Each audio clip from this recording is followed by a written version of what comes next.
2003년 봄, 이 나라 증권시장이 하루아침에 얼어붙었습니다.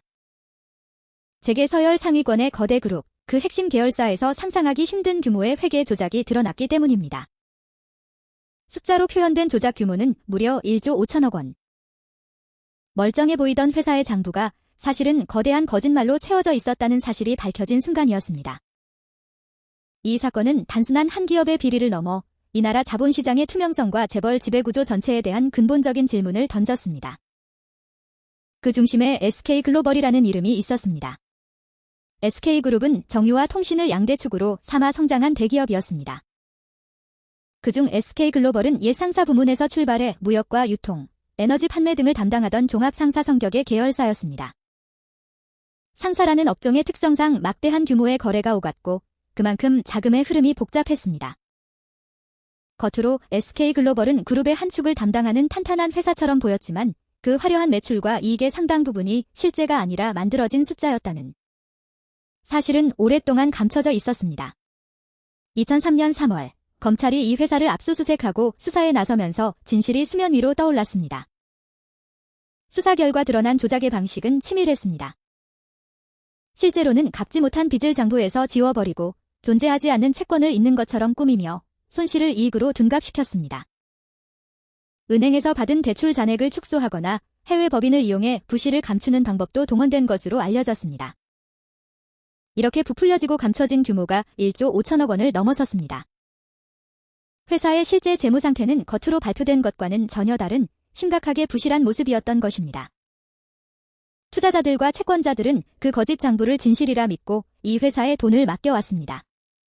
파장은 즉각적이고 거대했습니다. SK글로벌의 분식이 드러나자 이 회사의 주가는 물론 SK그룹 계열사 전체의 주가가 요동쳤습니다. 특히 심각했던 것은 채권 시장의 반응이었습니다. 당시 투자신탁회사들은 SK글로벌이 발행한 채권과 기업어음을 대량으로 보유하고 있었습니다. 회사가 부실하다는 사실이 알려지자 투자자들은 앞다투어 자금을 회수하려 했고 이른바 환매 대란의 조짐이 나타났습니다. 한 기업의 회계 부정이 금융시장 전체의 신용 경색으로 번질 수 있는 위험한 상황이었습니다. 이는 부실 하나가 어떻게 시장 전체를 흔드는 뇌관이 되는지를 다시 한번 보여준 장면이었습니다. 수사의 칼끝은 결국 그룹 총수에게로 향했습니다. SK그룹의 최태원 회장이 이 사건과 관련해 구속됐습니다. 재벌 총수가 계열사 분식회계 등의 혐의로 법정에 서게 된 것입니다. 그는 분식회계뿐 아니라 계열사 간 부당한 거래를 통해 개인적 이익을 취하고 회사에 손실을 끼친 혐의 등으로 재판을 받았습니다. 법원은 그에게 유죄를 인정해 실형을 선고했습니다.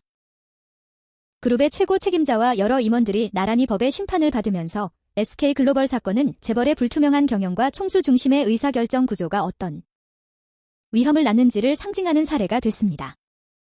이 사건에는 또 하나의 극적인 국면이 있었습니다.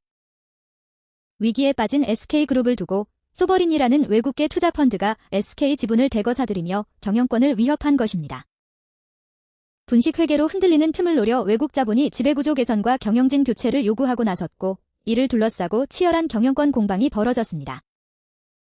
결국 SK 측이 표 대결에서 경영권을 방어해냈지만 이 사건은 불투명한 지배구조를 가진 재벌이 위기 상황에서 얼마나 취약해질 수 있는지를 여실히 드러냈습니다.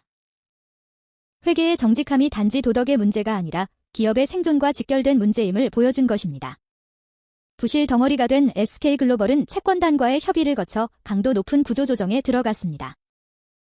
채권단이 부채를 조정하고 출자로 전환하는 등의 조치를 통해 회사를 되살리는 작업이 이어졌습니다. 이후 회사는 SK네트워크스라는 새 이름으로 다시 태어나며 과거의 상처를 지우고자 했습니다. 뼈아픈 구조조정과 오랜 노력 끝에 회사는 정상 궤도로 복구했지만 그 과정에서 수많은 이해관계자들이 손실을 감내해야 했습니다. SK글로벌 사건이 우리 사회에 남긴 것은 뚜렷했습니다. 이 사건을 계기로 회계 투명성에 대한 요구가 크게 높아졌고 기업 지배구조 개선과 회계 감독 강화 논의가 본격화됐습니다.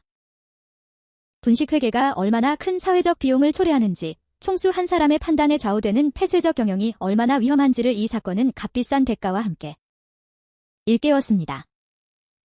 정직한 숫자는 지루하지만 거짓된 숫자는 언젠가 반드시 대가를 요구합니다.